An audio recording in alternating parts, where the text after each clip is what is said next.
Welcome to part 35 of the combo series. In this episode, we're going to be looking at a level 5 drill. This should only be suitable for red and blue belts and obviously above. So to tell you the story about how this combo came about, we had a request asking how our system dealt with low kicks, and traditionally at a low level we do not have low kicks in our system.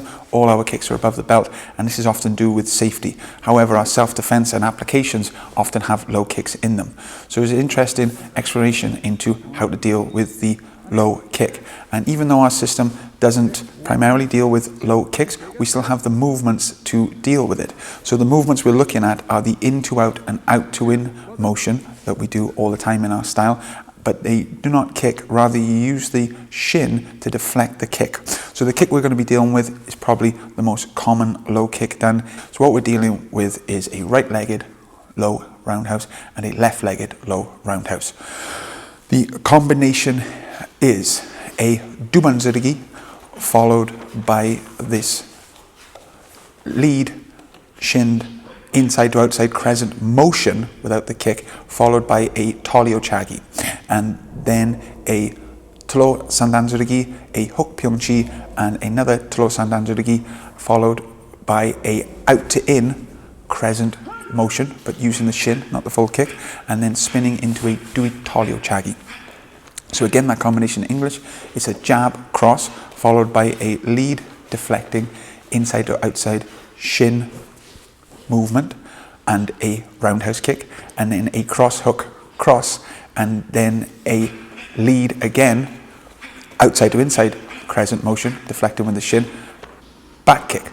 Now interestingly, this combination will look very different for all the drills. So in line work, we're actually going to use the motion as a jump. Our two-step roundhouses are usually lifting the back knee and then kicking with the lead leg.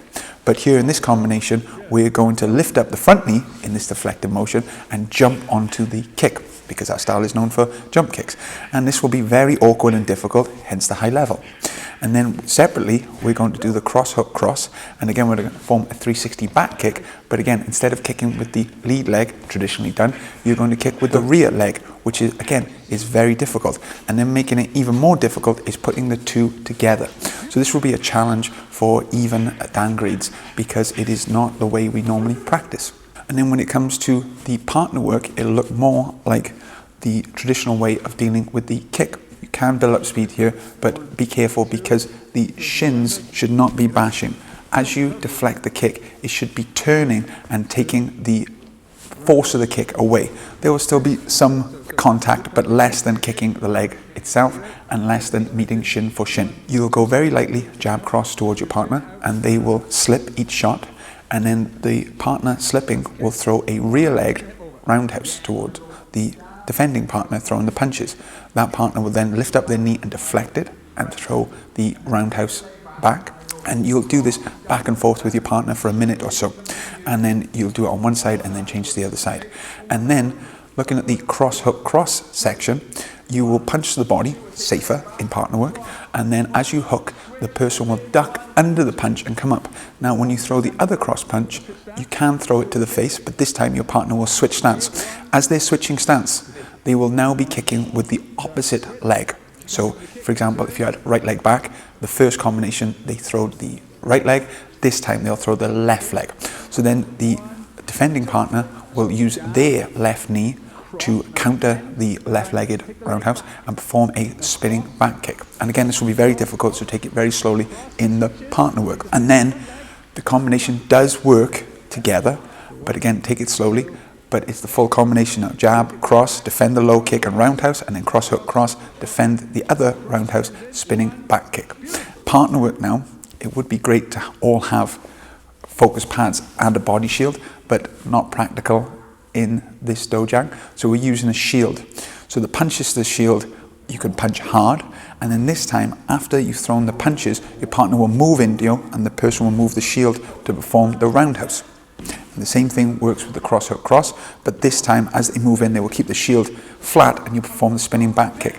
So now, you'll be using the knee to move backwards, retreating kick. So it's a retreating jump kick, and this will be very different. And you can say, round, or back to your partner, or say both and you do one after the other. But the one after the other will be incredibly difficult to do because you'll be moving backwards twice. And then in free sparring, then adding just the low roundhouse into free sparring will be very difficult, especially for Tang Soo students, because they're not used to the low roundhouse. So you really treat this like being a white belt again, throwing the kick slowly, telegraphing it so your partner can see, and then you can try and deflect and roundhouse. And as you can see from the footage, it is very difficult to see it coming. We're kicking very lightly to the top of the leg, so there is no risk of hitting the knee, and every shot is controlled and full gear is always worn.